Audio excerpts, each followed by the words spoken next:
Previously on the European LCS. Show me what you got. He dives into the middle of them. Kevin will go in as well. That's a double jump for Creator. And this is going to be the game for Millennium. Sanavar's not going to be focused. Overpower will. Wow! And camera shot. Oh my god!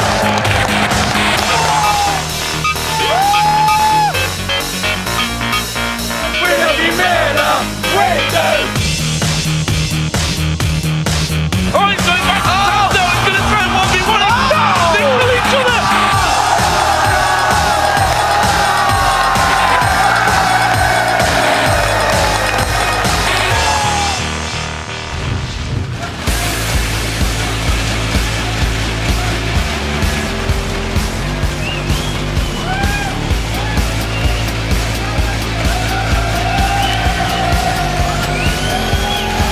Welcome, ladies and gentlemen, to the European League of Legends Championship Series, coming to you live from our studio in Cologne, Germany. I'm Joe Miller, and alongside Martin Fischer-Lunger, we're back from a fantastic event in London. We're here to bring you week 6 of the summer split. And last week's London Roadshow was amazing. And we just want to say thank you again to all the fans who came out to support their favorite teams, and casters, of course. But it's good to be back here in Cologne, and we really have some exciting games ahead of us. It certainly is. And before we get started, let's take a look at the standings here in Europe. Alliance are, of course, still riding high in first place now with 10 wins and 2 losses to their name. And the closest team behind them is 2 games back right now, and that's SK Gaming in second at 8 and 4. Millennium is next in third place with 7 wins and 5 losses, and Fnatic and the Subaru crew are tied for 4th in the middle of the table with both 6 wins and 6 losses. And here are the 4 matches coming your way today. We'll start things off with the Copenhagen Wolves taking on Fnatic, and then Alliance will face off Millennium. In the second half, the Subaru crew will take on Gambit Gaming, and we'll end the day with SK Gaming against Rocket.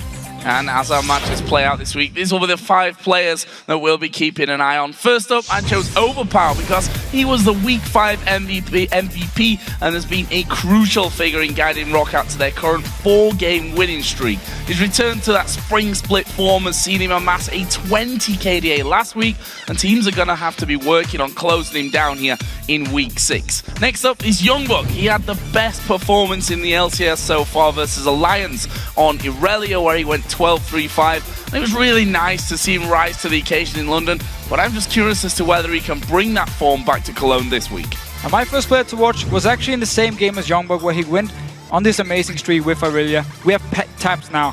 His play on Lucian against Copenhagen Wolves was absolutely fantastic, and overall Taps, he's not the superstar when you think about Alliance, but yet every single time he does so well, and many people consider him to be the best AD carry in Europe at the moment. Kazing is the next player to watch, formerly known as Yero. With the departure now of We Will Failure, Kazing gets another week to prove that he's the support Subaru Creative wants to keep on the team, and if he plays like he did in London, I definitely think he's a good choice. Creaton, he's gonna be the last man to watch here. He didn't look too good on Lucian against Rocket, but then he really stepped it up on day 2 in London on Twitch, and it was a fantastic performance against Fnatic. And if he can keep his performance going, I definitely think he's one of the best AD carries in Europe. And we'll have to find out how all those players do this week. Well, remember that you guys can find all the stats for the players as well as VODs of past games, standings and much more at lolesports.com. And if you visit the schedule link at the top of the page, you can also vote on today's games. Just click the thumbs up next to the teams you think will win, and we'll check your picks during the day. And if you've ever wanted to join us here in Cologne to watch the European LCS live and in person, just click at the tickets, or on the tickets link at the top of the page, of course, for all the details. We've only 5 weeks left in the split. You have to grab them while you can. And now, of course, we'd like you to drop a little knowledge on us. Head to Twitter and let us know which European LCS player has had the biggest impact so far this split, and why. So I actually have to say Kerb, both a good and a bad way, because he's really the person deciding if Millennium will do well in the game or if they're just going to fall flat and just lose straight up here. So Kerb for me, but of course we want to hear from you guys, so send your answers to us at lolesports, and make sure to use the hashtag LCS so we can highlight a few of your answers later in the show. Well, before we head into our first match, let's take a look back at the European LCS trip to London last weekend and take you behind the scenes to see how it all came together. This week is a special show because we've taken the circus on the road all the way to London, England. We want to bring the LCS to as many fans as possible, and we have a ton of fans in the UK. and it's just a perfect opportunity for that. I like actually traveling with the production. I like to travel with all the casters. Be here together, we hang out, we live together for a few days, and we just we have fun. I didn't expect that we were going to sell this place out, so when we did it and did it quickly, I was very surprised. The LCS is a very complicated show with a lot of moving parts. When you take all those moving parts and you bring them somewhere new, there's extra complications.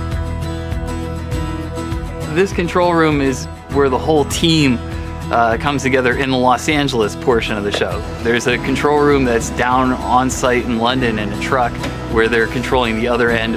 And so at all times we're communicating all across the globe to put together this one show. For this London show, we have a very small amount of time, so we have to make sure we're really efficient and we get everything done. Every minute is just super, super important for us. I always want to do another 2 hours of rehearsal. I want to have another hour with the script. I want to have another 2 hours with the casters. But it's that same time crunch that makes you excel and try new things. A couple hours before rehearsal time, we walk the floor and we get all the caster stations and all the other elements behind the scenes ready to go. We've just gone through rehearsals, so everything is set and ready to go. We hope everything is going to go off without hitch. 20 in a box, move, take. I am Lee D-Man Smith, and I'm joined by Trevor Quickshot Henry. I like you, my friend. It's good to be casting at home, that's for sure. Even though I'm on the other side of the globe, looking at this, the adrenaline like rushes through you. As soon as I walked in this morning and the fans started getting in there, you just get this like...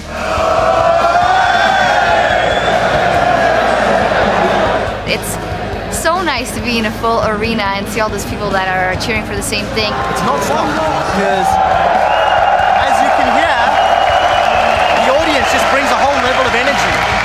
We have two fabulous British casters on our team. Joe and D-Man are fantastic, and they were so happy to be at home.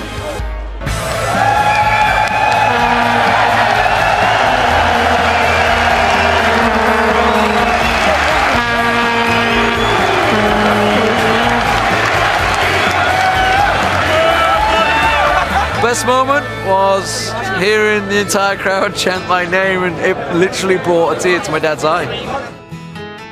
We love you, Miller! We do! We love you, Miller! We do! Oh, Joey, we love you! Way! Thanks, guys. Great show, everyone. GG. Before you know it, the day's over. It's time to reset and write the next day.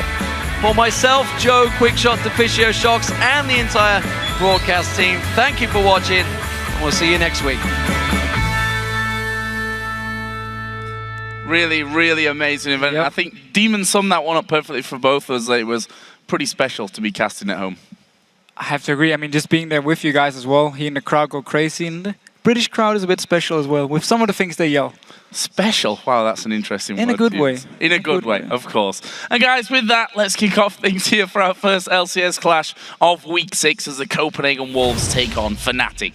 Last week in London was another bad week for the Copenhagen Wolves, at least results-wise, as they lost both games, but they seem to show a real marked improvement in how they actually played the games. 100% agree. I mean, the Super Hot Crew game, they lost in the very last team fight in the late game. Against Alliance, of course, it was this fantastic back and forth game. So overall, they actually looked a lot better, especially Youngbuck on Aurelia. You highlight him yourself as a player to watch here. Such a great performance. He was everywhere on the map. Wicked afterwards in the interview. He even said Youngbuck, he just played his heart out. It was beautiful to watch. And the Wolves are all alone, though, still at the bottom of the table, and really, of course, need to get wins to move away from that. But my question is, how do they do that? Because despite playing well, they've still not been able to pick up the points. So normally the issue for Copenhagen Wolves is they rely a lot on the AD carry to do all the work here. So I really feel the solo laners, Kautot and Youngbuck, they have to step up again. They have really they need to perform. I mean, Woolite, he has all the pressure on him pretty much every single game. They often build comms around him, where they just want him to get some farm, get some kills, and then he can try and carry the game. If the solo laners step up here, it opens up for him to make more plays, and therefore the entire Copenhagen Wolves team will do better. And maybe with 4.10 coming in, the AD carry is going to play a bigger role. That may just work out in the Wolves' favour. And despite the fact that Fnatic had a 1-1 week, you could also argue that they actually look worse in-game than the Copenhagen Wolves did. They struggled against a Gambit team with 4 solo substitutes, and they were completely controlled by Millennium. And the weird thing for me with Fnatic is they often tend to have a bit of a weird pick and ban phase. And we saw the same thing against Millennium. Just to highlight a few of their picks for them. They first picked Lee Sin for Cyanide when Evelynn and Elise was open, so they didn't actually take anything away from Millennium. At the same time, they gave them LeBlanc and Twitch, 2 picks which fits perfectly in a pick comp, which is the only comps Millennium actually win games with when they play pick comps, when Curb is playing Assassins. So it's very weird to see them, the pick and ban phase. We can say, though, they're the last team now to get a coach. Aaron Ayer was officially put up as a coach now last week. We need to see if he can sort out their pick and ban phase for them. We'll move into a little bit more individual players here, and that man in the middle of your screen right now, Reckless, he's always been a big player for them, a superstar AD carry that can be a huge factor in their games. Yeah, so just his numbers, I mean, they are perfect. He has the best KDA in the league. He has the least amount of deaths. Overall, though, you'd say when you look at his numbers, this guy is a superstar. I agree he is. But he plays too passive, in my opinion. He's not there when a team really needs him in the late-game team fights, and he needs to be more aggressive. He needs to help out once he gets the lead to really carry the team to victory. And we need to see how he can adapt to the new changes. Now in 4.10, I mean, Twitch and Lucian. Twitch got nerfed a little bit, and Lucian, he's going to build different item-wise. Can he adapt to it? And is he going to play the Vayne? I mean, he used to play it so often, and now it should be a viable pick again. Or something like Tristan, I remember from his Wolves time in Fnatic before he actually turned 17, was able to play in the LCS, looked very strong with that. We're going to find out here shortly, but first we're going to check out the starting lineup, starting on the blue side with the Copenhagen Wolves. They are Youngblood in the top lane, Airwax in the jungle, Coutard in the mid lane, and the duo of Woolite and Unlimited. And on the red side, we do have Fnatic with Source in the top lane, Cyanide as the jungler, Xpeke in the mid lane, Reckless as the AD carry, and Yellowstar, of course, as the support. So before we head into picks and bans, let's check out your predictions. According to LOLesports.com, you picked Fnatic by 88%. Copenhagen Wolves, they're bottom of the table. True. Fnatic didn't look so amazing last week, but just by table position alone right now, Fnatic on paper are the big favorites for this game. 100% agree. One thing I worry about, however, is actually how much these teams have practiced now on 4.10. Because we were in London, we came back here, instantly had to go home, scrim, prepare for 4.10. It's a big patch, there's a lot of changes here. We need to see which team actually adapts the best. Well, we'll be finding out. We're going to get into picks and bans here in just a couple of moments, but now that we're on this patch, there's still quite a few unknowns for us. Let's just go through things. Nidalee not available to be picked here because of the rework. However, in the same note, Skarner, who's had quite a few changes, is available to be played. So there may be some slightly different picks coming out here in Week 6 than what we saw in Week 5. So jungle-wise, I still think we have Lee Sin, Elise, and Evelynn as like the top picks. But right under, Skarner comes in here because he's a very, very strong pick. He provides a lot of CC. We might even see him in the top lane. I've heard a few teams like to play top lane here, and you can set up ganks very easily with this top lane champion. So there's a lot of options with Skarner, but in general, everything has changed here, especially for the AD carries. Going to be very interesting to see how things are picked and, well, how they're built as well, especially down in that bottom lane. And let's find out here as we do go into bans and picks between the Copenhagen Wolves and Fnatic. And the first ban out of the gate here is going to be Aatrox for the Copenhagen Wolves. Fnatic not really showing too much. Kassadin is still Kassadin, banned by the red side. Pretty much every time, unless it's Millennium on blue, then they'll ban him themselves. Of course. Aatrox ban here, I actually feel like it's because of the patch where, in my opinion, top laners who has inbuilt sustain, I mean Aatrox sustain, Renekton has sustain, they are stronger because the lifesteal nerfs. We can talk more about it in the game once we actually see the picks here, but I feel like that's the reason Copenhagen was banned away, because lifesteal was nerfed on items, therefore it's so much stronger on champions. Well, let's have a look at the others then. Morgana and Evelynn taken away by the Copenhagen Wolves. And on the other side, Twitch taken away by Fnatic along with Jax. That's left Kayle up. And we've seen how strong Kayle has been. The Wolves not hesitating here to pick that champion in as their first choice. And I think they remember Mima playing Kayle against them and going completely crazy in the first day of Week 5 in London. And obviously here, you can both go to the mid lane, could also go to the top lane. Again, it's a champion, you have your own heal, you can sustain in lane, and you can bully out whoever you're playing against. Remember as well, teleport now, 40 seconds longer cooldown if you teleport to your tower. It means a lot for the top lane, because you won't be able to be in the lane, take a lot of damage, go back to base and teleport back as often. So again, sustain means a lot more, where Kayle really shines. So for Fnatic then, locking in their bottom lane, we're going to see Thresh going into the hands of that man on your screen, Yellowstar, and also Lucian here for Reckless. So no real big changes on his front. We thought that we may be seeing, you know, hyper carries like Vayne coming back into this one, but Lucian gonna be a very big pick. I mean, 93, let's call it 94% of games so far picked up. A solid first pick in your first round. Even though Bloodthirster was a big deal for Lucian, it meant you had your mid-game power spike where all your abilities did so much damage because of the Bloodthirster. Even though it's changed now to only give 80 attack damage and you can't stack it any longer, you have different item builds now, which really works on him. Blade of the Ruined King into Ghostblade is going to be the big deal here, and it simply means you focus more on your auto attacks, and the 6 seconds of Ghostblade, remember it's changed now, so ranged champions can use it for 6 seconds. It was 4 seconds before, but the fact you can now build Blade of the Ruined King into Ghostblade, he has so much early mid-game damage with this build and so much auto attack damage. It's still very, very strong, and it makes Lucian a good champion. We saw in the preview show a few plays coming out of Airwax on that Lee Sin, and he will get his hands on that for another game here up against Fnatic, and also deciding to lock in Bromin as the support. Should be Lee Sin for Cyanide if he follows the normal flow of jungle picks here, of course. Lee Sin is a big pick for Airwax, and he's a very good jungler. He makes a lot of plays, and I actually believe he's the jungler in the European LCS who's part of the most kills. I mean, he has the highest kill participation of all the junglers here, so it's a big deal for him. He has something where he can set up plays, and especially early game, because Copenhagen Wolves, they need to get this kill going, and whatever they get in for either the top or mid lane, the different lane here, they also need to make sure it can get going, so we get these solo laners going for Copenhagen Wolves. So what will Fnatic go with here? Really running that clock down and deciding in the end to go with the Elise that we expected, with Evelyn banned and Lee Sin already taken away, and also then picking up Lulu for the top lane for Soaz, I'm guessing here. I would guess as well. One of the champions who don't necessarily need any lifesteal because she's so safe and you can poke from long range so you don't take too much damage. Therefore, again, very strong pick. You can run teleport as well. And the thing about Lulu and Kayle top lane is even though you die 4 times early game, you're still going to be relevant in the game because of your ultis and because of just the way you actually work as a champion. So it means both these champions here can get shut down early, but they're still going to be good. And therefore, they're very safe top lane picks. And of course, they work really well in the current meta.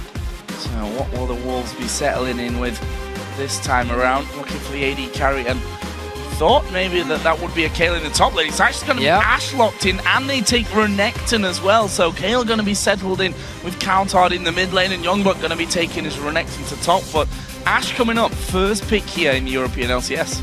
First pick, and I mean, you can now build, of course, Infinity Edge into Phantom Dancer, and once you hit the, I believe Jad was talking about the 8,180 gold mark, you actually become really, really strong once you have Infinity Edge, Phantom Dancer, double Dorans, and your boots. You are very strong, so as long as Woolite can survive the early part, where Reckless is gonna build his Blade of the Ruined King into Ghostblade, but as long as you can get past that point, get to the 8,000 gold mark, he's going to be very, very strong, and of course it's a very good pick here. And we have to remember, Mikhail's Crucible was nerfed, so it's harder to get for supports, and it was one of the reasons people didn't play Ashe any longer, because once you landed a stun, Mikhail's would just cleanse the target, easy peasy, walk away, and the ulti did nothing from Ashe. So final pick then for Fnatic will be Ziggs, settling into the mid lane for Xpeke, which means we'll be seeing that Lulu in the top lane for Soaz, he's had very much a mixed time when it comes to these top lane AP champions. We'll see how he does here against Youngbuck's Renekton. Overall, both teams here running some very strong laners. I mean, Kayle, Ziggs in the mid lane, very strong against each other. Slight edge to Ziggs, but we need to see how the Fiend changes is actually going to affect this one, because Kayle didn't build the Fiends normally. Ziggs did. It's now nerfed. I think he's still going to build it, but he's going to take more damage from Kayle and going to have less, of course, mana regen as well from the Fiends. Up in this top lane here, Renekton, I want to talk about him when we get in the game, because there's some new tricks you can do on him here in 4.10, which are very, very strong. Tricks from Deficio. And we'll see if Youngbuck, that was our question. Brilliant game on Irelia against Alliance last week. We'll see if he can do it here against Fnatic once again. So guys, with these champions, do you think Fnatic is still going to come out on top? Send us a tweet with the hashtag CWWin or hashtag FNCWin to @LOL Esports, and we'll check out the results in just a few moments. 88% though was a pretty huge and convincing vote. Right. It may shrink a little, but I still think Fnatic are going to be favored generally. What are your thoughts, though, after seeing the two teams? Well, so overall, they have a very standard comp we have seen many times before here, where Copenhagen Wolves with a few new picks. I mean, Renekton been kind of out of favor for some time now. He's back in 4.10. Only Freddy, I believe, actually played him in Europe. Youngbuck now picking up, of course, an old main character for him. I like both comps here, actually. I really like the early pressure they can use from Copenhagen Wolves with Renekton, and if they get a lead, they can start fights with the Ash Arrow every single time and set up kills. Two very long surviving teams as well when you factor in the intervention, the wild growth on Fnatic's side out of Soaz's top lane Lulu. Either way, we're going to find out exactly how this one goes down as we get into game for our first match of week 6. It's the Copenhagen Wolves taking on Fnatic. So, Renekton in the top lane here. The reason he's a very strong pick now in 4.10 is the teleport we talked about earlier. Simply means it's harder for you to sustain in the lane against a lane bully like Renekton. Dragon also has been changed a little bit. It gives more gold in the early game, which means lane swapping is a bit more risky unless you feel like you can stop the lane swap. Therefore, Renekton once again as a lane bully comes into the whole flow. Also, he can build Blade of the Rune King and use it with his W, where he gets multiple hits every time he hits with the W here, and it procs every single on-hit effect from the Blade of the Rune King, which of course now has been changed. It gives less lifesteal. The active is a bit worse than before, but you now have 8% current health on every hit from your auto attacks with the blade. So it's very strong on champions who auto attacks a lot or can auto attack very, very fast, which Renekton can do. For now though, Fnatic might be face checking. Oh, they are going to be face checking. This one, it's yellow, so that flashes instantly. Q from Airwax has landed on Reckless, but does he want to follow this one up? See a little bit of apprehension here from the Wolves. The hook's sipped aside from Fnatic in the end. Blowing a couple of summoner spells in there. I say a couple, which is obviously 2, but they only used 1. That was on Yellow Star in the end. He got out there very quickly after the initial damage came down. So some very good disengage, especially with Soaz on Lulu. Landing his glitter lance onto multiple members from Copenhagen was slowing them down here. But a very nice setup from the Wolves, especially because they have Ashia with her crit early on, trying to see if they can get an early kill. So, looks like we're going to get both teams headed off to a more standard start. Although I say that, Fnatic have all 5 men, or 4 men at least in the middle. We saw Lucian recalling, and it seems like they may put some pressure down now over by the enemy blue buff, which will be hooked here by Yellow Star, and will follow through as well. And that will be the start. So Fnatic going to be seeing the enemy blue, Airwax and the rest of the Wolves going to do exactly the same on the other side of the map. And it was actually a very smart ward from the Copenhagen Wolves on the blue buff. I believe it was Youngblood while he was running to the top lane, just put down the ward, went to the lane. So he saw now the lane swap, which means he can move away from the lane, join in with the rest of his own team down the bottom side of the map here, and just farm up a bit with Airwax, and maybe put some focus on the Dragon. So we need to see if Fnatic want to send Yellow Star down with Cyanide and with Soaz to try and stop the Dragon with 3 members, or they feel like they're just going to give up the Dragon and farm away in this lane swap. And in the middle, that's going to leave them a little bit quiet. Kale versus Ziggs. As you mentioned before, the changes to that Athene's is going to make it interesting to see how Peke actually starts his build-off in this one up against a champion which doesn't usually factor in that Athene's. So Athene's, the nerf to Athene's, especially the magic resist nerf, which went down by 25, I believe it was, or was it 15? I'm just going to double check in 2 seconds. Still, the fact that you now have less magic resist means champions who don't build Athenes can trade better with you, and therefore they become slightly stronger in lane. Still, it's still a good item. You can still build it, and I believe he's going to do it here, especially because he needs the mana regen from the Athenes. So Yellow Star is going to start to move around the map a little bit, coming down from that top lane, leaving Reckless all to his own divide there because, well, there's no real pressure on him. The Copenhagen Wolves have 4 men on the bottom side of the map. Are they going to be going for an early Dragon? Here we see, miss there on towards Yellow Star. Let's not forget he doesn't have a flash. He's used the exhaust, but it looks like he's going to be finished off here, and the first blood goes over to Youngblood and the Copenhagen Wolves, and he's just going to TP to that top lane to save it going down. So the Copenhagen Wolves expected Fnatic to move multiple members down towards the Dragon to stop them in case they'd started it. Therefore they were just waiting. They never started the Dragon, never took any damage for it, and Yellow Star just walked all the way from top lane down towards to the Dragon to try and stop them. Sadly enough, no flash, and very clever play by the Wolves gives them first blood. Now we see Warlight as well using that Hulk shot nicely just to get vision of where Fnatic were actually moving. Was able to slow them down and get out of any danger on that bottom side of the map. Right now, Peke winning out on that middle lane CS. If you look at the AD carries, there's not too much difference between them, however. I'm not sure he wants that now. Didn't realize that Yellow Star was already coming back into lane. Airwax had just gone up there for a little visit, but they're going to leave Youngblood to his own accord in that top lane. Sorry, not even at half HP just now. And Renekton is one of the top laners who can really hold the tower, especially once he gets a few levels and he can start clearing the wave or at least apply some pressure by going in and stun you, and the jungler joins in. Kartot and Pekka though, trading back and forth here, definitely in favor of Coulthard. Yeah, not sure that Peke particularly wanted to bounce him back in towards him and allow for a couple more auto attacks to actually come through in that one. In the end, Youngbuck here, we can see trying his best to get that farm in and defend his tower as nicely as possible, but he needs to be a little careful on that one to not end up blowing an early flash. Airwax actually will be the one that comes across to give him a little bit of cover. Looks like he'll be wanting to recall here in just a moment. Still a very good ward from Reckless. Once they actually pushed the wave down to the tower, he just put it over the wall into the bush here. So they saw Airwax. Now he's up in his top lane here, and Youngbuck, of course, just trying to wave there with him. Teleport is very far away, so he won't be able to go back and then rejoin fast to the lane.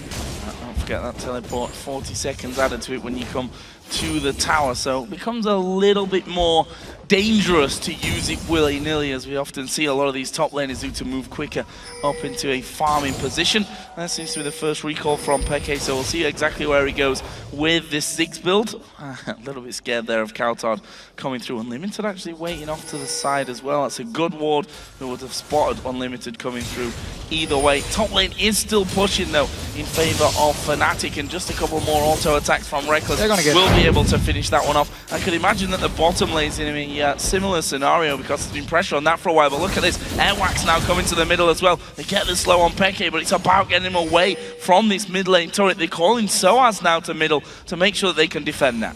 So because the top tower is already gone due to Youngbuck being back in base and no teleport ready for him, they just sent multiple members to this mid lane. Xpeke was out of mana, so he couldn't wave there fast enough, and therefore they got some damage on the tower. Still, because Sana was there, had to back away, couldn't actually take it down. And Youngbuck now could be in a little bit of trouble. We'll see how this all works out. And there we see 80-20 in favor of Fnatic. So has changed slightly. There's a hook's going to land into Youngbuck. Don't think he's in danger there, though. He'll just slice his way out of it. Actually, we did get a quick glimpse on the bottom tower of Fnatic, which is actually not as low in HP. Of course, it's the top one because that is now down. So a little bit less pressure and damage done by the Copenhagen Wolves on that front. And no early dragon attempt. 7 minutes in, we have been seeing last week in particular, at least here in Europe, that a lot of early dragons were done. Not going for it this time around though, the Wolves. So the reason the early dragon wasn't done this time was because the Wolves were just baiting it out, waiting for Yellowstar to move down without the flash, killed him, and therefore just went back to the lanes. But actually bought a lot of time also for Soaz to just farm in this bottom lane here. He's been one-on-one against Woolite for most of the time, while Unlimited's been trying to roam around a little bit. He went to the mid lane, had to back away here. So Soaz been able to pick up some good farm, some experience. He's level 6 now, slightly ahead of Youngbuck here, who's been 1v2ing the most of the time of this top lane. So let's have a look down the items. Seen a couple of different things coming out. Actually, we did see that Fnatic stole the Copenhagen Wolves' blue buff. The Wolves reply instantly by taking Fnatic's, but give it over to the mid laner as well. So Coulthard going to have that to work with. Peke not going to get a blue buff this round. We can also see that he picked up the Chalice, so is going to be going to the Athenes despite the changes. So again, it's still a good item. It still gives you a lot of mana regeneration. It gives 60 AP as well. I mean, overall, you can still build it, and definitely on a champion like Ziggs, who really needs the mana here. So it's pretty smart. And we actually see a lot of focus on his mid lane. Sana's been around his mid lane quite a lot as well, moving in, clearing the wave out as soon as Coulthard was gone, and he backed away. He's been around to defend as well. So overall, a lot of this game has been about lane swap and then focus on the mid lane. Coulthard, however, though, is already up at level 7, which means got his ultimate and makes him a lot harder to kill. And look at this, Cyanide. Is he going to go towards his top lane? Youngbuck also level 6, as is Soaz. So we'll see if they can actually lock Youngbuck up, but with the mobility on Renekton and a flash still available for him, don't particularly see the damage being there by Fnatic to actually end up killing him. Actually, it may just change that as Youngbuck coming out takes half the health away from Soaz. There is an early flashes down in his bottom lane. Everything's thrown at Yellowstar. The Yarrow is going to come out. There's a flash over to the king, and Yellowstar now in all kinds of trouble, but Airwax taking a lot of damage as well. Yellowstar going to flash away, and they manage to get the kill. Reckless though, being locked up by the brown passive, and now it's all on Woolite. 2 versus 1. Colleen comes out. Yellowstar's going to keep going, but realizes it may be too low, so Ziggs bomb comes down. Doesn't actually land in the end, and that will be a 2-0 in favor of Fnatic, and they're going to keep going here possibly as well towards the Dragon top lane. Youngbuck did go down to that gank earlier on. And we did talk about how Ashe needs time to build up. She needs around this 8,000 gold point before she really becomes strong. Therefore, Lucian is just so much stronger in this stage of the game, and the gank. Fnatic just turns it around. We're just gonna see it again here. Actually, we're gonna see the top lane. Source, first of all, he plays very stupid on purpose. He wants to bait out Youngbuck to go towards him, so he just walks in his face. Now Youngbuck, because the tower is gone, there's nowhere for him to run. Just gonna be chased down here, slowed every single time. Easy kill for Fnatic. And down his bottom lane at the same time, Reckless picking up the double kill. He already had the Cutlass here. There was a PF sword still on the side of Astro. Cyanide, he's in trouble. He's in a little bit of trouble, however, he does have Soaz coming in. Peke will move to the side, that's a good minefield. Will slow down both of them, and they're going to go for it here. Intervention used, but a good satchel charge brings them back. Hook comes out from Yellowstar, traps him against the wall. That's Soaz getting the kill, and there's a lantern to get him away. 1-for-1 in the end. Airwax gets off to a ward as well to keep himself alive. Soaz couldn't quite get around to chase that one. It's an exchange in the jungle. Once again, Fnatic are there with multiple members trying to win the fights here. They didn't need it down the bottom lane before, but this time around they needed 4 members. Soaz, though, could just teleport to this top lane instantly. Youngbuck already used his teleport before, couldn't join in for the fight. Overall, though, Fnatic winning out on the small fights. Didn't expect Youngbuck to be killed in that top lane, and obviously I was proved wrong with that one. I actually got both of them pretty low and probably left guessing then if I'd have actually just stuck around and fought them straight up, maybe I could have taken one down with me. Meanwhile, though, he's coming from that top lane down towards mid. Already a pink ward in position, though, will spot him out, and there's the second one for him if he actually spots it. There we go. So he's going to clear both of those out. Bit costly there for Fnatic. Yeah, losing 2 pink wards. Never a nice thing, and Copenhagen was instantly moving towards the dragon because Youngbuck moved from this top lane. Source is going to join him, however. We should see a 5 versus 5 if Pekka gets here in time. So look down the ultimates, we have intervention back up. The Ash Arrow is in there, the bomb already used by Peke to get some early damage in, and a couple of minion from the Copenhagen Wolves fairly low as he comes across the side. Dragon is low but still not taken, there it is. Airwax will finish it up. Last second intervention onto Youngbuck, but he won't be able to escape, and now they're looking for more. Countdown in the back of the Dragon Pit, completely isolated. Cyanide flashes over, gets the cocoon, and that's 4 men down. I'm not sure if Woolite can get away from this one. It's all going to be about whether Cyanide can land the shot. No, not quite. Woolite got the speed on him, but 4 men taken down by Fnatic. That's a win-win scenario. The Wolves did get the Dragon, though, as a consolation in that fight, I guess you can say. Well, I'm actually very surprised they decided to start the Dragon. We're just going to see the replay again. Fnatic, they come in from multiple sides. Unlimited, he was very low from the poke already. And yes, the Dragon went down in favor of Copenhagen Wolves, but everyone took so much damage. They were just standing in a group. Easy for Fnatic to win this fight here. Chase on, picks up 4 kills. And the thing is, Copenhagen Wolves, when you play Ashe, when you play Kayle, you need time to build up. You're against a Lucian, you're against a Ziggs, and a Lulu. All these champions are very, very strong at this point, especially now. Once the Blade of the Ruined King gets completed from Reckless, he's going to be very strong in this early mid-game. So I'm not sure why Copenhagen Wolves are forcing objectives and team fights, because it's definitely in favor of Fnatic. And there is the Blade of the Ruined King done. Also got himself the Brutalizer, so working up towards that Youmuu's Ghost Blade as well, which Jack talked about extensively earlier on, and we're seeing a lot more AD carries picking that one up. Fantastic item for its price. Yeah, it's gonna make you so strong. You need around 7,000 gold for the Ghost Blade and the Blade of the Ruined King. And the whole idea, especially on Lucian, is you now rely a lot on your passive. So you get this double auto attack where you do 8% of the current health of the target on every single hit you do. So your entire combo is not about your abilities any longer. It's just your passive auto attacks. And of course, with the 6 seconds on Ghost Blade for ranged champions, you're very fast. I mean, you get 20% movement speed and 40% attack speed. So you have this 6-second window where you just do so much damage. And you can also activate your calling. Here's an engage though, Arrow coming in. Arrow coming in, lands on towards Yellowstar. Great play though. Peke actually joining the party as well as the intervention goes to Unlimited. But Countdown's going to get finished off. Half Fnatic got the damage. The Copenhagen Wolves have turned around, but they're calling ripping through them. Reckless now on a rampage. Woolite goes down. That's a double for the support Yellowstar. And Soaz is still chasing. He fancies a go on Unlimited and he will get it as well. Will they dive Airwax? I don't think so. Maybe I'm wrong. Maybe Airwax goes between the towers. Gives Soaz a chance to actually get on this one. And there is the double. Would have maybe been better off just standing under his turret. In the end, it doesn't matter. It's an ace for Fnatic. So the idea for Copenhagen Wolves here was Cyanide is not there. It's only 4 members. Let's engage, get a kill or 2, and back away. But because they're so weak at this point, because I keep referring back to it, Ashe and Kayle, they need time to build up. They can't win these fights. Even 4 members from Fnatic destroyed them.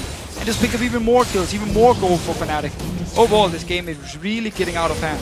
13-2 in kills, 4-0 in turrets in favor of Fnatic.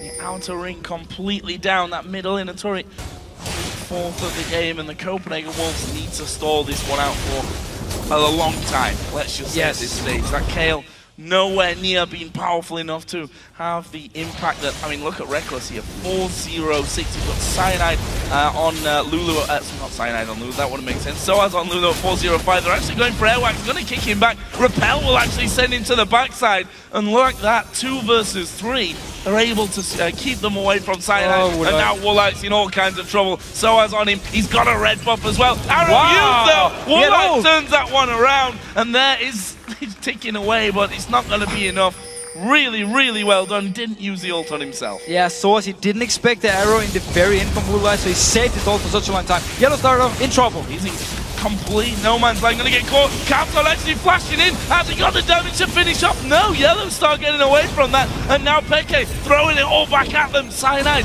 is gonna be chasing in there as well. Repel comes over the top. Who's he gonna go for? I don't think he's got the damage for any. And the Cocoon missed, but Fnatic there able to turn it around and keep Yellow Star alive.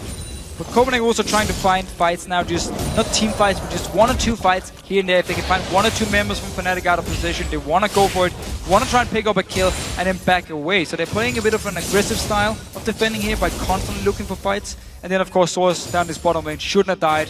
He just didn't expect the arrow in the very end. I just noticed actually that top lane CS, Youngbuck 105 to the 58 of Soaz. Soaz is pretty much farming champion at this stage rather than going for the minions. Mid lane CS is level. Reckless got an advantage not just obviously in CS but in kills as well. 4-0-6, and he's closing in on 2,000 gold lead as well over the opposite number, Woolite. So we'll see how that one all builds up for them. But Fnatic, as you mentioned, when it comes to team fights right now, have such an advantage that Wolves need to avoid them at all costs. And Ghostblade should be ready very, very soon for Reckless as well. And once he picks it up, we're just gonna see the burst damage he can actually do for those 6 seconds here when he activates it, and how hard it's gonna be for Copenhagen Wolves to actually kill him. Soaz here, he's actually doing the same build he's done before on Lulu, where he goes loads of Thorns into a Morello Nomicon. And in this patch here, because Morello Nomicon gives slightly more AP than it did before, it's actually a very good route here, because you don't need the Fiends, especially not when you're laying against the likes of Renekton. This Yellow Star going to get a hook onto Youngbuck. No follow-up just yet, but the Lantern goes down, and they're going to go for Youngbuck. Airwax actually there. That's a good kick to slow them down. Coulthard comes in from the side, but they've got Cyanide now joining the party. Peke can come in from the side as well. Actually going to knock Coulthard up in the air. He still has intervention though, so Peke not throwing everything, including the ultimate at him, but good damage either way. Getting some poke here. Fnatic are just pushing down multiple lanes. We see Soaz in this bottom lane, one-on-one against Woolite. Peke is staying in the mid lane alone because he's 6. He can just wave clear very, very fast. And then, of course, multiple members in this top lane here looking for fights as well. If they just kill 1 member from Copenhagen Wolves, they should be able to take a tower in one of the lanes. Dragon is actually live here as well. It was a bit of a bloodbath last time with the Copenhagen Wolves getting the kill on the Dragon itself as the arrow comes flying through. Unlimited is only the only one in range there of Soaz, and he damages him enough that the Copenhagen Wolves can't follow through on that one. We'll see if that has implications here now that we come to the Dragon time. Well, the main engage tool from the Copenhagen Wolves are now down, and Soaz didn't even have to do anything other than just dodge a little bit to the side. So they can just start the Dragon here. They got full control as well of the river area. There's only 1 ward from the Copenhagen Wolves, but it's far away from the Dragon. Pops in 1 here, gets the timer at least, but not in a position to try and fight.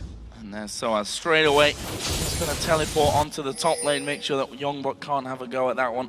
Still a mass of CS behind, but a mass of kills in front, which is really helping him out there. And the fact is that Fnatic really, really far ahead now in this game. 4-1. The gold not too far away from hitting a 10,000 gold lead for Fnatic. And here is another blue buff going to be stolen away. This time we'll be giving over to Soaz on Lulu.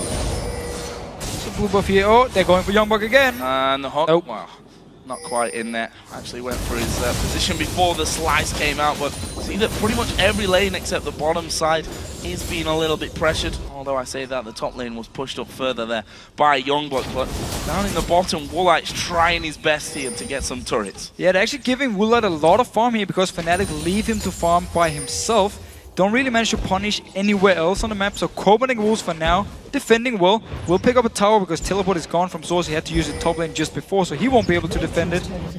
And Woolite just building towards the points where he can become very, very strong on the Ashe here.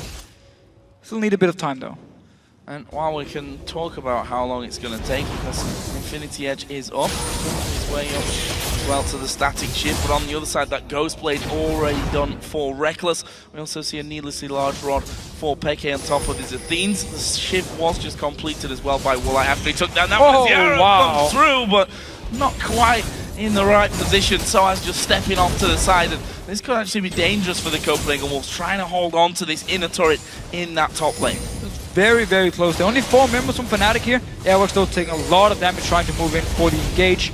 Reckless now is down this bottom lane. Woolite should run down and join him and trying to defend the tower here. Overall though, it's basically just Copenhagen Wolves trying to defend. Fnatic trying to look for this 1 kill here or look for an opening and just some damage on the tower and just slowly try and grind them out. And Youngblood yet to get a full item actually finished off. He got the cowl in there, got himself Cutlass as well, if I can remember the name, but this is the problem for him with Ziggs hammering away from that backside. Hard to hold on to these turrets, already down to less than half HP as Peke using the satchel charge to keep the zone going on, constantly damaging that tower. 1 or 2 waves more and that inner turret is going to go down. Bottom lane as well, Ashe versus Lucian. It's a Lucian with Ghost Blade and that Blade of the Ruin King. I'm not sure that Woolite would be fancying his chances in a 1v1. Definitely not. I mean, the upfront damage Reckless can do at this point is very, very high. He should be able to kill Woolite. Therefore, Woolite as well is just staying back and farming. He doesn't push the wave out as long as he's like, okay, is Reckless nearby? Not gonna push, just gonna wait. Reckless shows somewhere else, then he can keep pushing up. So, with that inner turret look at Reckless down the bottom lane. He's just waiting in the bush. No Woolite, very smart play. Then he comes out and takes the farm. Camping it out, and that's going to pull Woolite straight back down there afterwards. Reckless though will be headed home. So I've looked down some of the other items in there. We're going to be seeing the Rabadon's death cap done for Soaz momentarily. Needlessly large rod and the Blasted Wand already done. Youngbuck finally finishing a big item here, picking up that Blade of the Ruin King. So we talked a little bit about the Blade early on, and it actually makes Renekton very strong in split push and one-on-one in general. I've seen some very different builds. I've seen like Ghost Blade into, Reckless coming in, Source as well. Yeah, strong in a 1v1, but what about a 2v1 with Soaz going in there? There's the knock-up, and that's an easy kill. Reckless now unstoppable as he goes 5-0-6. And it's funny, in the pre-show, we were talking about Reckless, no doubt world-class. Does he sometimes play passively? He's not been scared of getting his hands dirty this game. No, definitely seems to favor the new item build here on Lucian. Has been doing such a good job overall. And of course, Youngbuck, he's very far behind. He's 1v2, there's nothing he can do. I mean, he has no armor at this point. Yeah. Against a 5-0 AD carry, it's just a lost cause for him. So, trying to hold on to his bottom lane. You just have to feel that it's going to go the same way as what happened in the top lane, with Peke now moving down after pushing the inner turret in. Top lane's actually pushing in favour of the Copenhagen Wolves though, so that inhibitor turret should be fairly safe for now. But now with Peke moving in, another wave just going past the halfway point of the map as the arrow comes through. They're going to go for Peke, throwing him out the side there, but he jumps away. Can he survive this one? He isn't going to survive. He does go down with the rest of Fnatic trying to pick up kill. Good ultimate out of Unlimited. I'm not sure that Fnatic can actually fight this one. Woolite is going to force them away. Cyanide comes down, and the Wolves repel the attack down bottom. Oh, do they? Soaz going very aggressive. Going to use the wild joke on himself, but I think he might pay. Lantern comes out, and he goes off to safety. A messy fight with no real kills coming down except the one on Peke. But still, Copenhagen Wolves looking stronger here. We have 2 items completed onto Woolite. It's what we talk about, where he needs these items to build up before he can really start to do some damage. It was a very good arrow coming in, teleport on the face as well, and just picked up the 1 kill. And Fnatic just had to back away, except for Source just trying in the end, being a little bit aggressive. Lantern was there to save him from Yellowstar. Took that. I'm going to say calculated Yellow Star. Of course. Telling him that that Lantern was down, have a go at it and take it if he needs. Having a look at that one, starting with the arrow. So again, it's very good engaged by Woolite, spotting Peke being a bit far away from the team. Just instant arrow him, nobody's there to help him in time. He goes down, and then the Copenhagen Wolves actually looking very good. Kautar's completely untouched at this point, and nobody from Fnatic can move anywhere because of the ult from Unlimited, just across the whole thing here. So trying to flash Q, LX, didn't work for him and has to take the Lantern away. I was going to say close to going down, but all those shields that he gets keeping him alive. And we've got 5 seconds here until the Dragon comes up. It's actually the Copenhagen Wolves that are in position for this one already, but Fnatic starting to close it. And teleport on Source, he should be able to join in case they want to fight for this one.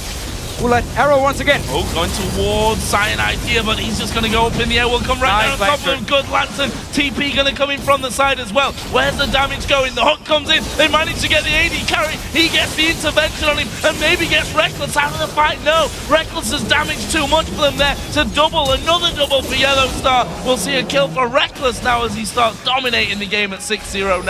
And Fnatic pick up 4 kills. Almost had the ace onto Airwax. They're forgetting the Dragon. They want the Baron. I really like 4.10 so far in Europe. I mean, there's team fights every single minute in this game here. Both teams just going back and forth. This time around, it was Yellowstar with the Lantern, and then the hook onto Woolite, really being the MVP of the fight. Beautiful play by him. Fnatic picks up 4 kills, and now also the Baron. We're just going to see it again here. Sana actually being caught a little bit out of position, but because Yellowstar is in a good spot with the Lantern, he gets him out. Tilbok comes in from Source, and Reckless just needs to stay by himself on this top side here, and then beautiful hook onto Woolite, engage and even plays Couch out as well, so he's also an easy target to kill afterwards. And overall, just a good team fight by Fnatic. So you mentioned earlier on the changes to the random entitlement. As that replay runs out, and of course Fnatic picked up the Baron. I actually saw Cyanide getting himself frozen heart here. So I was talking with Reckless before this game here about how strong minus attack speed items are now. So if you can build a frozen heart, reduce the attack speed of the enemy AD carry, you are going to be in such a good position, especially also because you're against the Kale, which of course wants to attack a lot with his Hurricane, with the Nash's Tooth here. So overall, the Frozen Heart is very, very nice. But also because every single AD carry, due to the Bloodthirst changes, will focus on auto-attacking a lot more. Even Lucian, Graves, don't expect to see him a lot. If we do, he still has to build either Infinity Edge or Blade of the Ruined King, and therefore focus on auto-attacking a lot. So when you have Frozen Heart, even Randuin's Omen, these items, or champions who can reduce attack speed, they're going to be very, very strong in here in 4.10.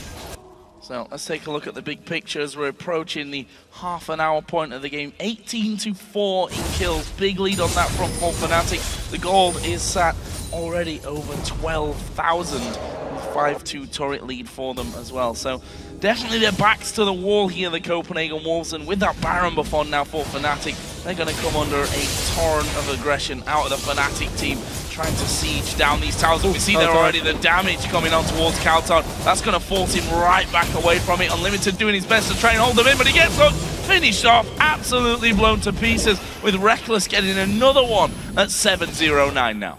And there's so much damage on everyone for Fnatic at this point here. We even see Xpec is delaying his Void Staff. He doesn't need it at this point here. Just go towards the Hourglass so he can dodge around the arrow, or in case he does get stunned, he can use it afterwards to try to survive some of the burst until his team can help him. So overall, Fnatic is looking so strong. Look at that form. Well, that's enough to get them away from that turret. Copenhagen Wolves trying their best to hang on to that one. Bottom lane actually has still the inner turret standing, so that's basically a free turret here for Fnatic. They can definitely tank things up. They've got shields if nothing else in there as well. So we'll see how they work on that one. Good Q to spot out Yellow Star, but I don't see the Wolves maybe even trying to hold on to this inner turret. Too dangerous for them to stick around in the open there. And also they're just so far behind in items. I mean, just look, compare the junglers here. Frozen Heart completed on Sanad, so he's doing so much work in the middle of everyone from the Wolves. Even Youngbuck wants to auto-attack at this point because of Blade of the Ruined King being so good on Renekton. So every single member just gets affected by Sanad if he's around them. And of course Reckless now, Infinity Edge completed as well. So with the 15% crit from his Ghost Blade compared with the Infinity Edge, he has so much synergy between all his items, and the 6-second burst, insane. And that's a minion. Yeah, flash hook from Yellow Star. Worth the chance to get that one started off, but the risk not really paying off for him. I saw the statistics there. Reckless got 15 kills ahead overall. As Unlimited gonna get hooked in and again taken down to less than half HP, and that may just be enough to get them. The turret Youngbuck now gonna be hooked in as well. The bomb comes through. Countdown gets locked up, blown to pieces before he can even use his intervention. And there's another hook. What is with Yellow Star today? Landing them left, right, and center. The Collie comes through. Cyanide gonna get in there. Peke will actually finish off, and Woolite might not be safe here as he tries to He does get back onto the fountain, but that's going to be the turret. They have super minion. Or They're maybe gonna not. finish. Fnatic just going to go straight for the base. There's 3 men down for the Copenhagen Wolves. First Nexus, so he's going down. Another hog landing and another kill for Fnatic and Reckless. The Youngbuck will get away, but that's not going to matter too much, actually. Oh, he hooked him as well. Everywhere. If you got 10 points for a hook, then Yellow Star will be outscoring every single person this week. What a fantastic game. Fnatic pick up the victory. For the Copenhagen Wolves, though, the woes continue as they lose another game. But such a great game to watch because there was so much action all the time here. Yes, you can argue Copenhagen Wolves shouldn't be team fighting early with the comp they had, but they still did. And Fnatic was there to punish them, didn't just wait around. It was fights non-stop, over and over and over. And the game finishes well before the 30-minute mark here. So great game, especially great start game of 4.10. Really, really good. See, hopefully the games continue like this. As a play-by-play cast, this is kind of like heaven for me. But just to run through some of those Fnatic scores once again, starting off in the top lane, because we've always had doubts about AP top laners with Soaz, but he had a fantastic game this time around. 5-1-13 he finished by the end of that one. So Cyanide at 2-1-11, Peke 4-1-13, but Reckless 9-0-12 on Lucian. Overall, I mean, everyone, especially Reckless, great performance, and really showed us how to snowball a game. I mean, that 5 minutes of waiting around, but as soon as they completed Ghostblade onto Lucian, completed Death Cap onto Xpeke on the Ziggs, they just went ham again, just look for the fights. I have to give a very, very, very special mention to Yellow Star, because at the end, those hooks, one after the other, picking people out there. They couldn't hide from him. Even so, Youngbuck is right at the back of the fountain, and I think, okay, he's probably safe in there, but no. He hooks him in, pulls him back out, and they managed to get another kill right at the very end. Just a dominant performance. It was a 20,000 gold lead by the end for Fnatic. As you said, under 30 minutes it took them to actually win the game, and that's a scary thought going forward. We know that Fnatic is capable of this kind of game. They just need to show it on a more regular basis. Yeah, and also on the side of Copenhagen Wolves, they need to fix up how they play with certain comps. I mean, again, when you have a comp where you need to scale up into the late game, except for your top lane pick, don't look for team fights left and right in the early game against Lulu, Ziggs, and Lucian. I mean, it was doomed to go wrong here. And of course, Fnatic took advantage and showed how good they can be. Still too inconsistent as well. I mean, they're 6-6, or now they're 7-6. And this is the team who's been winning the splits or winning the LCS in Europe every single year, or every single split. Every single split so far, indeed. We'll see if they can keep moving up the table. And for now, we're going to send it over to Shox, who's on stage with Fnatic's Reckless. Thank you very much, Joe. Indeed, I'm Eefje Shox supporter, joined here by Reckless after that game, because what a game it was. Fantastic performance by you and the entire team. So we got to start with the patch and the picks coming in here. You going for your worthy Lucian, and then up against an Ashe in that first game. What do you make of those picks, and how do they scale? I think it's not mostly about the picks anymore. It's mostly about which champions you can build Blade and Ghostblade on, because this is probably the best build right now. Like, it's hard to say already because I only played 1 or 2 days on the patch after London, but I felt like I'm more relevant in the game with Blade and Ghostblade than I am with like IE PD, because it takes so long to scale up. So I just looked for a champion that can build Blade and Ghostblade and be really relevant in the game, and Lucian is one of the better choices. Yeah, you touched on that yourself, and I wanted to ask you about it as well, because you usually do very good in CS, but then sometimes you lack the aggressiveness to capitalize on it. So how much is this patch helping you, and maybe other factors as well right now? I don't think the patch helps me that much. It's just a mindset I had lately that I was really passive in my gameplay, and I got a lot of slack from it on Reddit and stuff, but I don't mind much. I actually felt it already personally, that I really were too passive in so many situations. So we have been working on it together, because we all noticed this as a team as well. So I've been trying in scrims to just do these aggressive plays. Maybe it feels like whatever. I just learned that this is my crush point, and then I try to focus on the areas really close to the crush point, and then I learn eventually when I can go in and when I can't. So you say that this has been a recent development. Of course, you read things on social media, but you also have Araneo now coming in to help you. Does he offer anything else for you personally than he does for the team in general? I think he offers a lot, actually. He's like a really good friend for me, and he motivates me to play more and try other champions and try other playstyles, because he like links me profiles of the Deft and Imps from Korea, for example, and he showed me like these runes might be good on this champion and this item build. So he's really good for us, I think, and it will help us looking forward to the playoffs. A final question for you guys more in general. As you touch on the playoffs yourself, of course, we know you guys started off slow last time in the summer split, but you know, it's about time that it gets going for you guys. So how do you see yourself right now in the entirety of the LCS? I think we're somewhere in the middle. Like, we can't expect more, but at the same time, we have Alliance and SK who is performing really well. So we have someone to look up to and to scrim. We might lose a lot of games, but we learn a lot from them, and taking points from them might help us develop our gameplay. And I feel like, at least lately, we have been doing better than before, even though we had a shaky performance in London. I think we're getting there pretty much, and hopefully in time for the playoffs. Well, thank you very much. Always a pleasure. Thank you. Now, as for us, we're going to take a short break, but when we come back, we're going to break down this game, and the first place Alliance takes on the third place Millennium. Don't go anywhere. We'll be right back. Loser. Average player. So average. So average, dude. Dying to minions. And Yellowstar now in all kinds of trouble, but Airwax taking a lot of damage as well. Yellowstar going to flash away, and they manage to get the kill. Reckless, though, being locked up by the front passive, and now it's all on Woolite, 2 versus 1, and now they're looking for more. Countdown in the back of the Dragon Pit, completely isolated. Nice Cyanide flash is over, gets the cocoon. I TP, no? We Go fight on them, go on them. Fight. Go trash, go trash. Oh, Ash. She has kill out. Renekton. Ash after kill. Nice. Renekton. Braum. Brown's dead. Nice. Down.